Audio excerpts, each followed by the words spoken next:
আচ্ছা, আমাদের ব্লগার এখন ব্যস্ত থাকাকালীন আমি ব্লগারের হয়ে ব্লগিং করছি।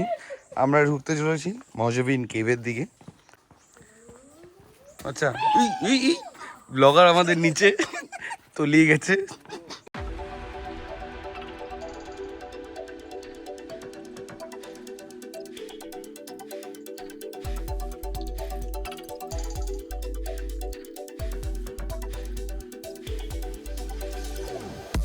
নমস্কার বন্ধুরা, সবাই কেমন আছেন? আশা করি সবাই খুব খুব খুব ভালো আছেন।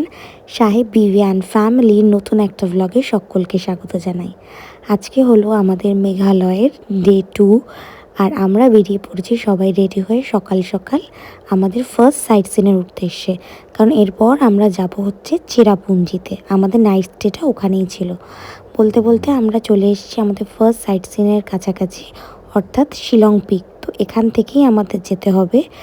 আমরা একটা অল্টো গাড়ি নিয়েছিলাম, আমরা ছিলাম 5 জন। আমরা কিন্তু মোটামুটি চাপাচাপি করেই সবাই গেছিলাম, কারণ গাড়িগুলোতে বেশি ধরে না। আর রোগাপটকা হলে কিন্তু হয়ে যাবে, বাট আমাদের মতো হলে একটু কষ্ট আছে বই কি, কিন্তু ওখানে বড় গাড়িরও কিন্তু ব্যবস্থা আছে। তো এটা হলো আমাদের আজকের ফার্স্ট ভিউ পয়েন্ট, যেটা হচ্ছে শিলং ভিউ পয়েন্ট নামে পরিচিত। এটা কিন্তু পুরোটাই একটা আর্মি এরিয়া, মানে এয়ারফোর্সের এরিয়া। তো এখানে আসতে গেলে যেটা মাস্ট লাগবে, আধার কার্ড মাস্ট। কারণ আমাদের মধ্যে একজনের ড্রাইভিং লাইসেন্স দেখানো হয়েছিল, কিন্তু তাও ওনারা কিন্তু আমাদের থেকে আধার কার্ডই চেয়েছেন।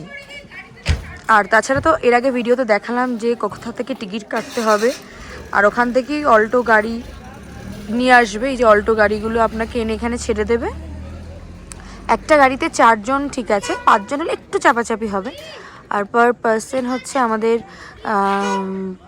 টোটাল আমাদের 450 লেগেছে সব মিলিয়ে। তো চলুন ভিউ পয়েন্টটা দেখি গিয়ে।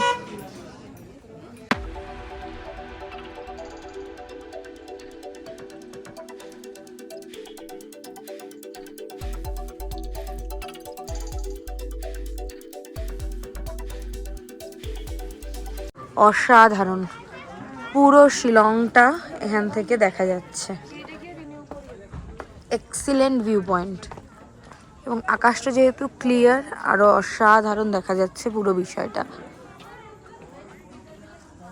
দূরে একটা পাহাড়ের রেঞ্জ দেখা যাচ্ছে,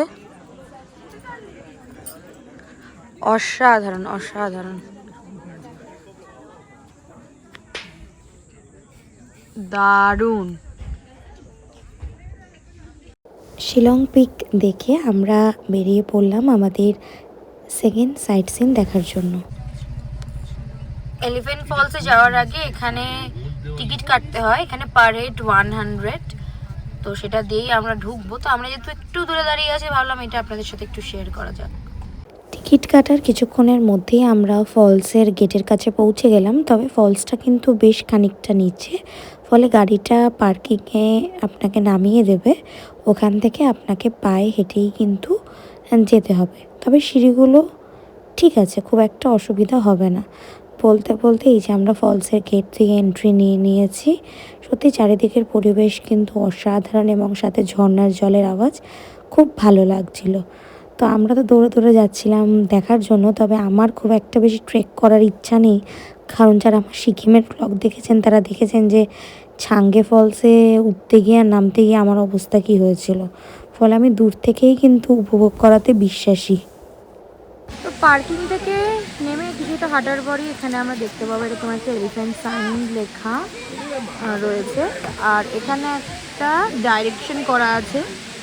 তো ডাইরেকশন অনুযায়ী রাইট হ্যান্ড সাইডে ফার্স্ট ফলস, যেটা একটু আগেই দেবাশিস দেখিয়েছে, তাও জাস্ট আমি একটা ক্লিপ দেখালাম। আর অন্যদিকে আছে সেকেন্ড অ্যান্ড থার্ড ফলস। তো ওটা আমরা যখন এগোবো রাস্তাটা এই দিকে, তখন আপনাদের সাথে আবার শেয়ার করবো। এটা হলো ফার্স্ট ফলস, এবং দেখুন ঝর্ণার জলের আওয়াজ কি অপূর্ব লাগছে শুনতে, তাই না? আমারও কিন্তু সামনে থেকে দারুণ লেগেছে। এটা হচ্ছে সেকেন্ড আর থার্ড ফলস যাওয়ার রাস্তা। আমরা তো নামছি।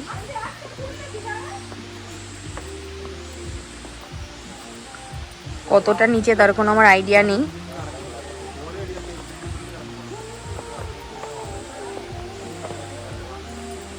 তো ফলসের অলমোস্ট কাছাকাছি চলে এসেছি। এটা ওই ফার্স্ট ফলসটারই অংশ যেটা নিচে আসছে। তো নিচে গেলে আরও যাওয়া যায়, এই যে বহমান ফলস। আমরা নিচে অত নিচে যাব না, কারণ এখান থেকেই পুরো দেখা যাচ্ছে। যারা ছবি তুলতে যাচ্ছে তারা ডেফিনেটলি নিচে যেতে পারে, এখানে আরও সিঁড়ি আছে। আমরা এইটুকুনি নামবো, তো ওইখানে ছবি তোলার আরও অনেক জায়গা আছে। চলুন দেরি না করে নেক্সট স্পটে চলে যাই। তো এই ফলস থেকে উঠলাম, সত্যি উঠতে তো কষ্টই হয়, কারণ ছাঙ্গে ফলস যখন ট্রেক করেছিলাম সেম প্রবলেম হয়েছিল, ফলে আমি খুব একটা নিচে যাইনি। তো আপাতত আমাদের ড্রাইভার বলেছেন যে এখানেই খেয়ে নিতে লাঞ্চটা, কারণ মহসিন গ্রামের ওদিকে খুব একটা ভালো খাবার পাওয়া যাবে না। তো চলুন একটু লাঞ্চটা করে নিই। আমরা জলদি জলদি লাঞ্চ করে ওখান থেকে বেরিয়ে গেছিলাম মহসিন গ্রামের দিকে, কারণ অলরেডি আমরা কিন্তু লেট চলছিলাম, কারণ আমাদের উঠতে এবং বেরোতে দেরি হয়ে যাচ্ছিল। ফলে ড্রাইভার দাদা আমাদের বারবার বলছিলেন যে তাড়াতাড়ি করুন, নাহলে হয়তো আমরা মিস করে যাব আমাদের নেক্সট স্পট। বাট হ্যাঁ, আমরা লাকিলি টাইমের মধ্যে পৌঁছে গেছিলাম, মানে অন্ধকার হওয়ার আগে। আর যেটা ভয় পাচ্ছিলাম ওখানে হয়তো বৃষ্টি হবে, বাট না, সেরকম কিছু হয়নি। তো বলতে বলতে আমরা কিন্তু কেভের এখানে চলে এসেছি। বাট হ্যাঁ, আমার যদি প্রোনাউন্সিয়েশনে কিছু ভুল হয় আমাকে ক্ষমা করবেন, কারণ এখানকার প্রোনাউন্সিয়েশনগুলো যথেষ্ট টাফ। আমরা এখন হেঁটে হেঁটে যাচ্ছি মৌজুবিন।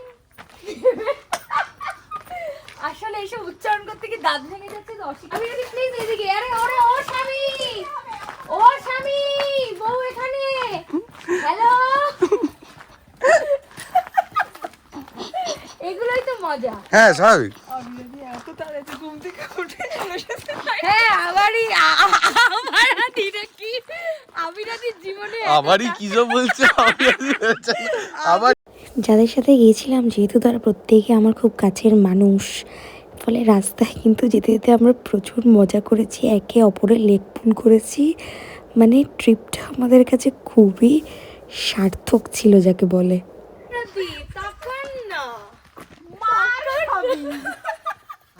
আসুন না, একটু কাছে আসুন আবিরাদি। আমাদের ব্লগে এইসব দেখতেই হবে, কারণ আমরা এভাবেই ব্লগ করি। এত পুঙ্খানুপুঙ্খভাবে ব্লগ করতে পারবো না, কথাই বলা যাবে না, একটা ব্লগ থেকে কথাই বলে না। এখানে এসেছি, এটা ঝরে পড়ছে, এটা সৌন্দর্য, আমার ব্লগে এসব নেই। কেভে ঢোকার আগে টিকিট কাউন্টার থেকে কিন্তু আপনাকে টিকিটটা কেটে যেতে হবে। আচ্ছা, আমাদের ব্লগার এখন ব্যস্ত থাকাকালীন আমি ব্লগারের হয়ে ব্লগিং করছি। আমরা ঢুকতে চলেছি মহজবিন কেভের দিকে। ব্লগার সুন্দর গুটি গুটি পায় সুরসুরিয়ে হাঁটতে চলেছে, তার বর তাকে ছেড়ে আগে এগিয়ে চলেছে। জায়গাটি অতিরিক্ত নিরিবিলি, নিরালা, সে মনোরম পরিবেশ। এই পরিবেশের অনুভূতি নিতে গেলে আপনাদেরকে এখানে অবশ্যই আসতে হবে। নিচে তো এখান দিয়ে যাবো, এটা ওখানে গেছে কেন? কেউ তো এদিক দিয়ে ঢুকবো, হ্যাঁ তাই তো, আমরা এদিক দিয়ে যাবো। ওটা ভিউ পয়েন্টে ঢুকেছে। তো আমরা আমাদের সামনের এই যে কেভ, অর্থাৎ মহজবিন কেভ, সেদিকেই আস্তে আস্তে এগিয়ে যাচ্ছিলাম।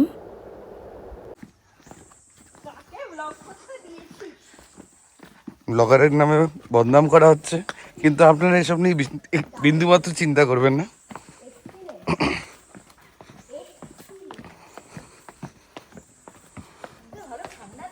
হ্যাঁ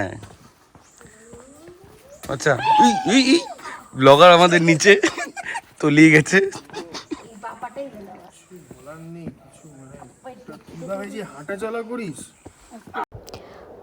দেখলেন তো কিভাবে পড়ে গেলাম। সত্যি পড়ে যাওয়ার পর প্রচণ্ড পায়ে লেগেছিল, কিন্তু তাও আমি হাসছিলাম। আমাদের ব্লগার এখন আহত, রিটায়ার্ড হার্ট। ব্লগারের বর গেছে খোঁজে।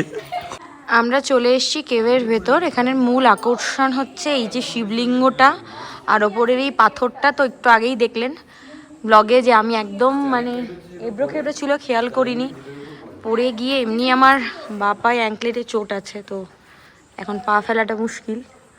চলুন, আর জলের আওয়াজও অবশ্য পাওয়া যাচ্ছে, কিন্তু কোথায় তার সন্ধান নেই, মানে অনেক ভেতরে হয়তো যেতে হবে। আর এই যে এতক্ষণ যিনি যার কণ্ঠ শুনছিলেন, এই যে দীপদা হাসছে। আমার পায়ে লাগার জন্য আমাদের নেক্সট সাইট সিন ছিল কেমপুরি কেভ, সেখানে আমি যেতে পারিনি, বাট বাকিরাও যায়নি, কারণ যেহেতু সন্ধে হয়ে আসছিল, রাস্তা ছিল পুরো ফাঁকা। তো গাড়িতে যখন আমরা চেরাপুঞ্জির দিকে যাচ্ছি, আকাশটা দেখে আমাদের সত্যি গাড়িটা থামাতে ইচ্ছা করলো, কারণ এত এত সুন্দর আকাশ, মনে হচ্ছে প্রকৃতির আকাশ নামক ক্যানভাসে কেউ যেন রং তুলি দিয়ে এঁকে দিয়েছে।